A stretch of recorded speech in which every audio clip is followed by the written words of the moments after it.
You know, I met a bunch of people today, and the first thing they said to me is, "Oh, I know you from LinkedIn." That was music to my ears, actually, because, you know, some people, maybe not all of you, but have this ego, and you Google yourself. Come on, you did it. You've done it. I know. One of the first results that come up when someone Googles themselves is your LinkedIn profile. That's how popular and important LinkedIn is. Let's just keep that in mind. And how many times you were arrested? Unless you have a record like this guy, then some other things come up, but you'll still be on page one. But I'm going to talk a little bit tonight about LinkedIn and what LinkedIn is, and more importantly, I'm going to talk about what LinkedIn is not. And the reason why I chose that topic is because, you know, I've been a LinkedIn guy for many years. I've weathered many of the changes that LinkedIn's been doing since Microsoft brought it into the corporate world. Many of those changes were silly, in my opinion, but again, Microsoft's making the big bucks, so they're doing what works for them. But LinkedIn is one of the most effective platforms if you use it right. So by eliminating the things that LinkedIn is not, which we're going to discuss a little bit tonight, it will be easier for all of us to use it right. The first thing off the bat, I want to, again, everything I'm saying tonight is based on my experience. It's not scientific or anything, but I've been around. And I'm sure some things I said tonight, there could be guys behind me might disagree or have a different way of doing things. I'm telling you based on my experience, myself, my clients, just from an observer's perspective over the years. The first thing that's important to remember that LinkedIn is not a social media platform. You know, very often it gets linked together, you know, Facebook, Instagram, and LinkedIn. It's not. I look at LinkedIn as a virtual networking platform. And I think that distinction right there is extremely important as you go ahead and figure out your LinkedIn strategy, know what it is and what it's not. It's not a social media platform. It is not Facebook, that's for sure. Anybody who uses LinkedIn as Facebook and posts what they ate for dinner and things like that, I mean, LinkedIn's pretty good at policing itself, you know, from the non-professional stuff, but unfortunately there is too much of that going on. And if you're seriously about succeeding in your business, keep in mind not to use LinkedIn as a Facebook. That's a very important thing to remember. Another thing which people grapple with a lot, especially people in the sales industry, which could be a lot of you are, LinkedIn is not a sales platform. Now, that doesn't mean that you can't use it effectively to generate sales down the road, but in a nutshell, LinkedIn is a business relationship building platform. Not a social media, not a sales platform, it's a business relationships. Let that sink in, because that's the name of the game in today's world, business relationships. And LinkedIn is the number one place to make those relationships happen. I don't know, personally, when people reach out to me too salesy on LinkedIn, you know, pretty much I disconnect from them. And I'll get to that a little bit later about that. But most people who use it wrong, I don't have the time for that. And I don't have the resources or the energy to deal with those people. I have plenty of people on my connection list. So the people who are misusing it are going to be disconnected. Now, I might lose out sometimes because maybe those people would have been good connections. But in the long run, it's the people who are being salesy that are going to lose out. So don't be salesy. There are other platforms for that, not LinkedIn. And lastly, LinkedIn is not as overwhelming as it seems. You know, if you have a decent strategy for your daily LinkedIn activity, and you should have such a strategy. If you actually left the paper back there, you guys can pick it up on the way out with pretty simple, you know, a cheat sheet, I call it, what to do and what not to do on LinkedIn every day. But it's not as overwhelming as it seems, because people tell me all the time, I can't deal with this LinkedIn thing. It's too much for me. It's too, I'm supposed to talk to people the whole day? True, introverts are not LinkedIn's prime population, but in a way, introverts gain from LinkedIn more than others, than extroverts, because introverts do not go to networking events face-to-face, things like this, and they can sit behind their screen and sort of get the networking that LinkedIn provides. So remember that LinkedIn is a networking platform. Now, Another thing I want to talk about, LinkedIn, to many people, is a numbers game. I don't believe in that. And I'll explain to you why. Right? I meet people all the time who say, oh yeah, I got the 16,000 connections. Oh, I'm so proud of myself. There's even such a concept out there, less than it used to be, but they call themselves Lion. You ever see that Lion next to someone's name on LinkedIn? Anyone know what it means? LinkedIn Open Networker is what it means. When LinkedIn first started, way back when, it was like a big thing to be an open networker. It means that I accept all connections. Just pile those numbers up. It's sort of like going to a networking event with like 10,000 people and getting 10,000 business cards. Woohoo! Then you get home, now what? And you know, someone asks, who do you meet there? I have no idea, but you can check out the business cards. That's basically what happens when you're an open networker, because you just pile up those numbers. But LinkedIn is not a numbers game, it's a business relationship game. It's an engagement game.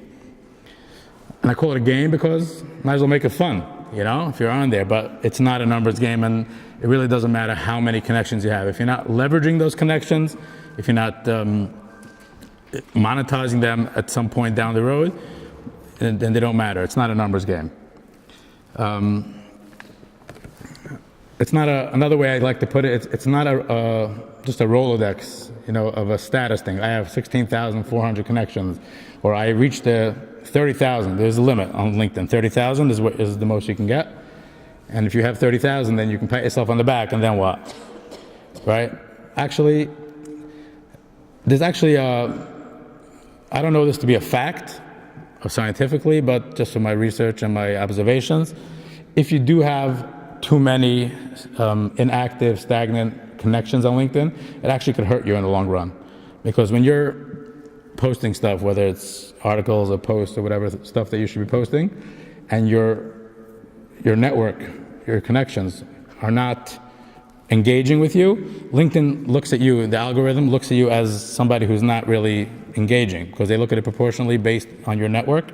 So you can have 30,000 connections, but if most of them are just dead or seem dead, then it's actually hurting you. So just keep that in mind. And as far as people not looking at you as a connected person because you don't have so many connections, most people can't see the amount of connections you have. All they can see is 500 plus. So once you're at 501, you're just as good as the guy with 16,000. So keep that in mind.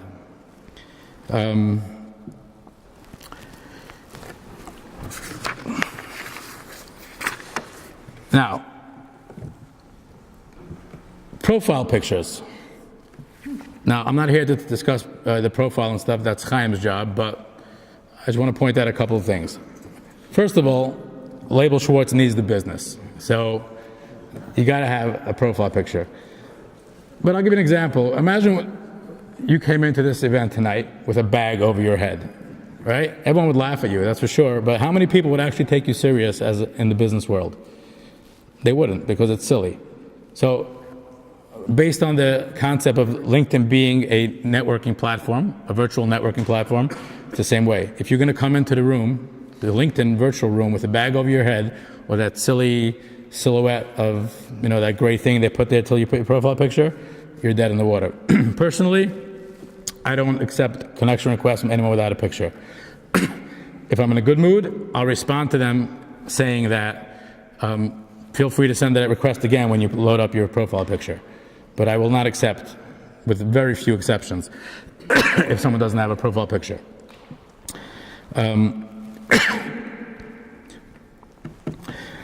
Now, a bad profile picture is almost, or maybe even worse than no profile picture. Again, Label Schwartz, that was a plug for you. But in that little packet that I gave you out, which you should check out later, sorry, don't drink, I actually put together on page 2 or 3 some actual profile pictures. These are not made up, these are not Google humor. These are actual pictures from actual people trying to further their careers somehow with these profile pictures.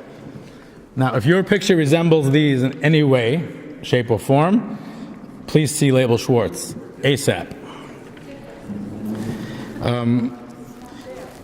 It's not there?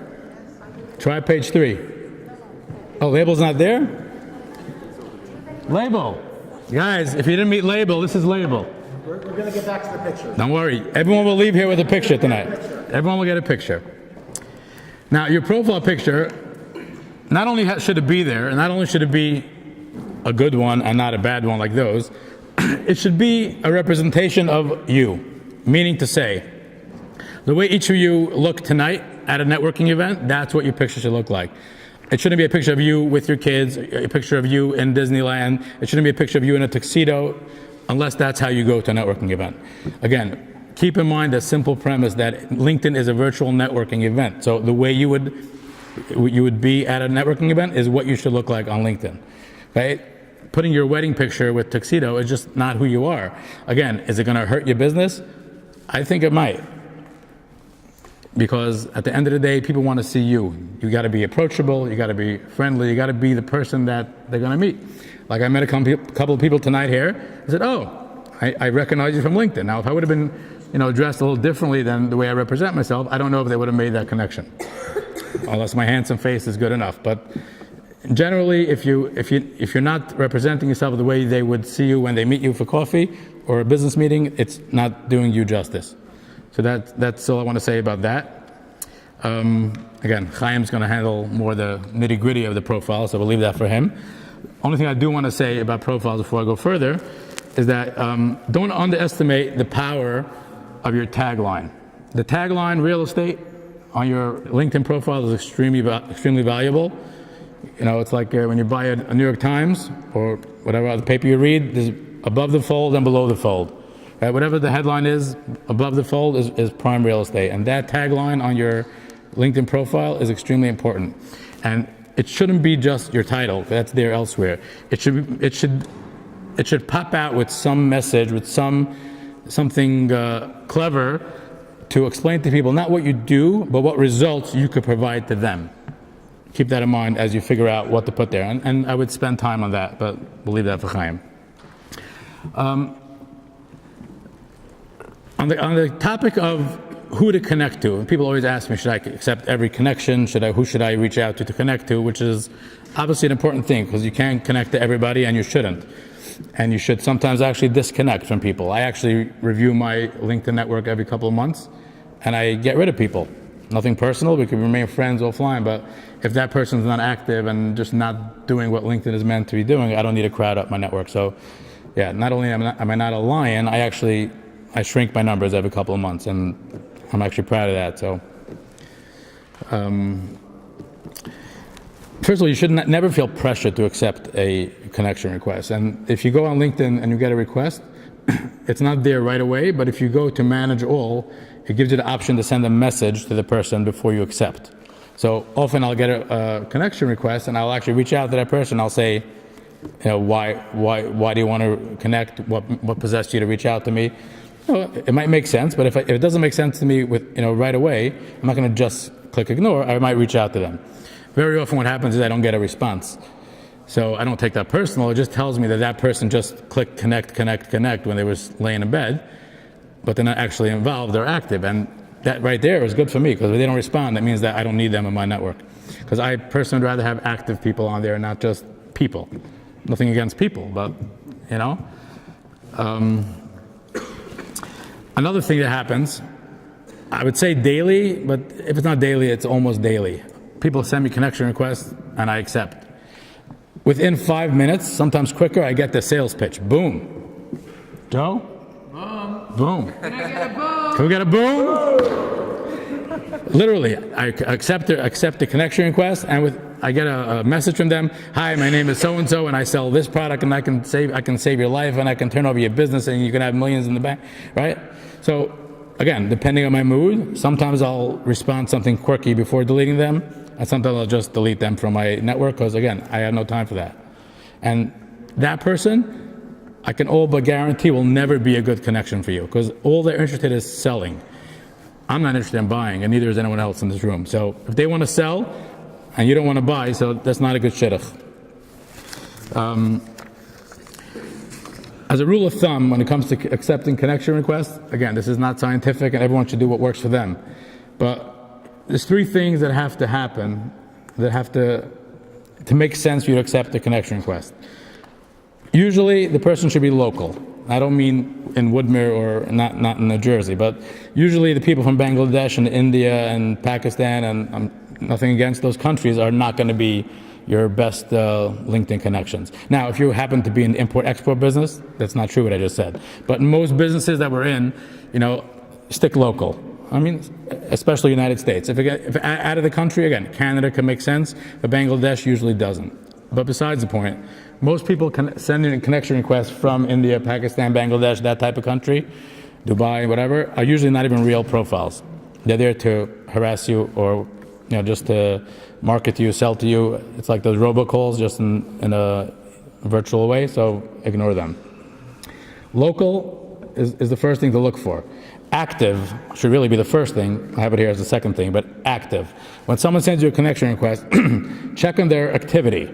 If they haven't been doing much over the past 1, 2, 3, 4, 5, 6 months, that means they're not really an active LinkedIn person. So there's absolutely no reason for you to put another not active person on your network. And it's very simple. You just check their activity, see what they're doing. Sometimes you'll find there is no activity over the past 6 months. That's a no-brainer. Disconnect. Ignore the connection request. And the third thing is, let's say they are local, and let's say they are active. Try to figure out from their profile or send them a message to figure out if there is collaborative opportunity there. Because everyone who's connected to you on some level should be someone that you want to have a business relationship with. You're not looking necessarily for clients. You're not looking necessarily for someone to sell to, like we said, but there's collaboration. There's many levels and types of collaboration. So if the person's local, is active, and you think there might be room for collaboration, by all means, connect to them. If after that they still send you a sales pitch, you can always disconnect. It's just a simple button. One of the things to look for when I say their activity, there's different types of people out there. I'm hoping that all of you in this room are posting content on LinkedIn on some level related to the industry you happen to be in. If all you're doing is just lurking and maybe liking stuff but never putting your own content, it's not really doing anything good for you. Because the more content you put on that makes sense, for your industry, for your business, for your life, whatever makes sense, that's what people see, and that's what people judge you on. If you put content, original content, obviously, if you're just posting other people's stuff, which is great occasionally, but all you're doing is just sharing other people's stuff or putting links to what you find interesting in MSNBC, it's not going to do you well. Original content is key. Now, that's as far as people sending you connection requests. What kind of connection requests should you be making? Like when you see people, what are you basing your connection request on? If it's just on their good looks, okay, that's fine, but it should be a little bit deeper than that. It should be the people that you feel make sense for you to network with.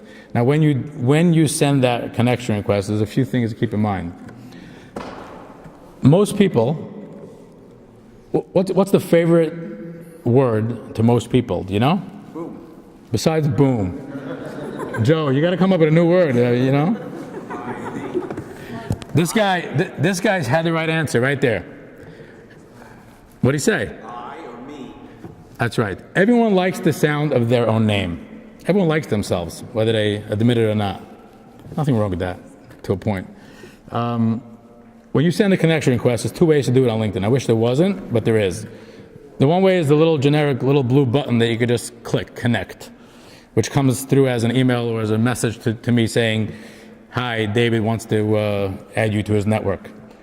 And then if I email David and ask him why, he would look at me like a deer in the headlights. I have no clue that he even sent me a connection request many times.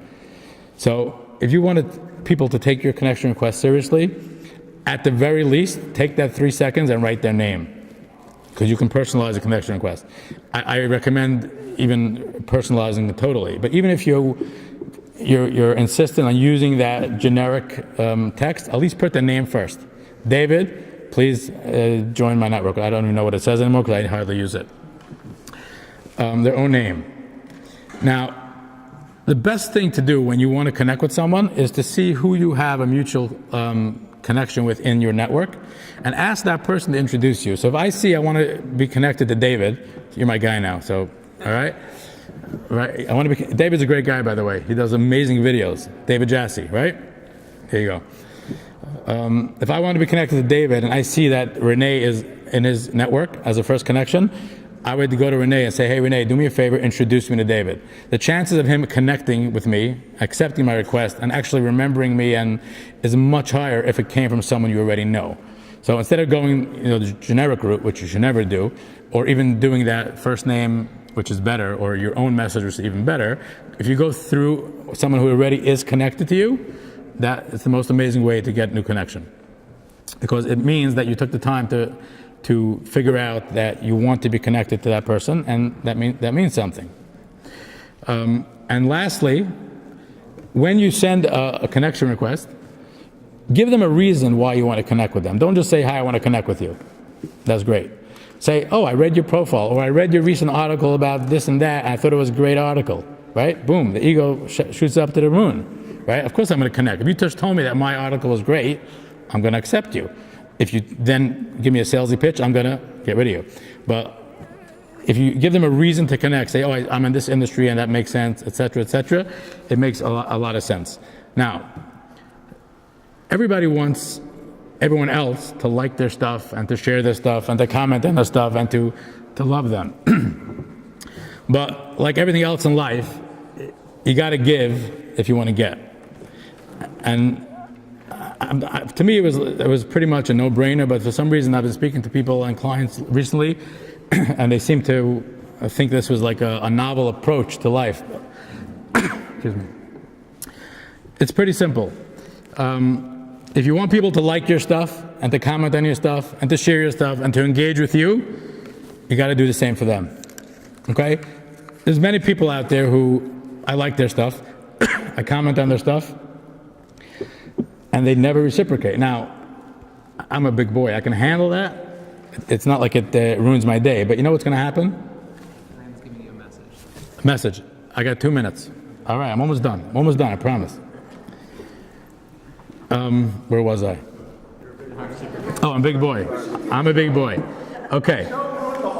So if I'm going to like or comment on people's stuff and they're not going to reciprocate, on some level, at some point, I'm going to stop liking their stuff. Not to get them back, because again, I don't feel comfortable, whether consciously or subconsciously, engaging with a one-sided thing. It's like a one-sided business relationship. It's not fun. So, and even when you respond to other people's stuff, I'll try to make it quick. Don't just give them a like and a platitude of, oh, good stuff, great. Leave a meaningful comment. Leave a meaningful contribution to what they're writing. That's the way you build business relationships. In business, this is not just in LinkedIn, but in LinkedIn as well. In the business world of today, the key to successful business is the know, like, trust factor.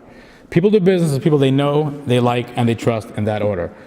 Everything you do on LinkedIn or in the regular business life is going to make people know you, like you, and trust you. Once you reach that level of trust, then it's all but guaranteed that when they need your expertise, whatever business you're in, you're going to be their go-to guy.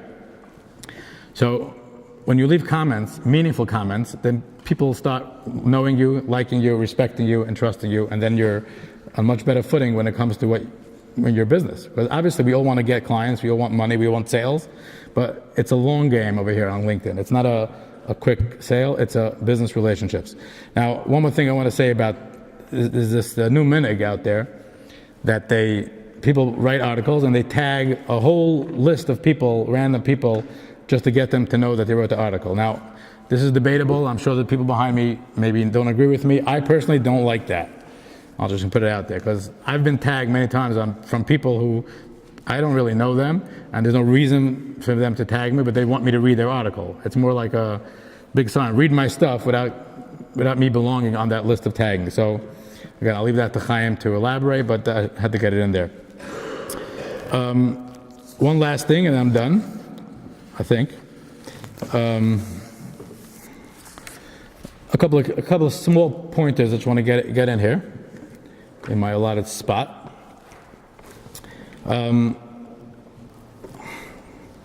When you do repost something that people write, right? If I wrote an article and you share it, I appreciate it. It's great, and you should do that.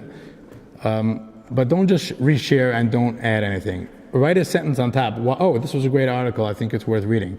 Don't just put it out to your network. Let them know why you think it's important for them to read it, or why you felt it was made sense for them to share. Regarding your profile, which Chaim's going to cover at length, I just want to say one thing which I see a lot, which is important to keep in mind. Unless you're looking for a job, your LinkedIn profile and summary is not a resume. It should be in first person, not in third person, and it should be as if you're speaking to someone at a networking event in first person. Just let it roll. Don't leave it with bullet points too much, and don't third person. He works well with others and things like that. Just talk the way you would talk. Again, all with the same concept of LinkedIn being a virtual networking event. That profile summary is you introducing yourself to someone in this room. So you should write the way you would speak.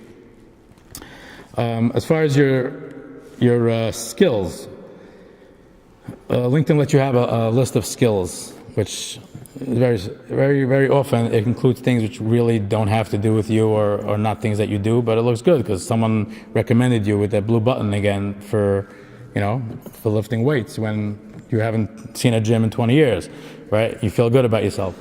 I would, but it won't really help you in the long run because, and maybe David knows more about this, not David, Koenigsberg, but from SEO perspective, those skills are what helps people find you, and the more stuff on there that doesn't relate to what you are hurts people finding you for what you do, what you are skilled in.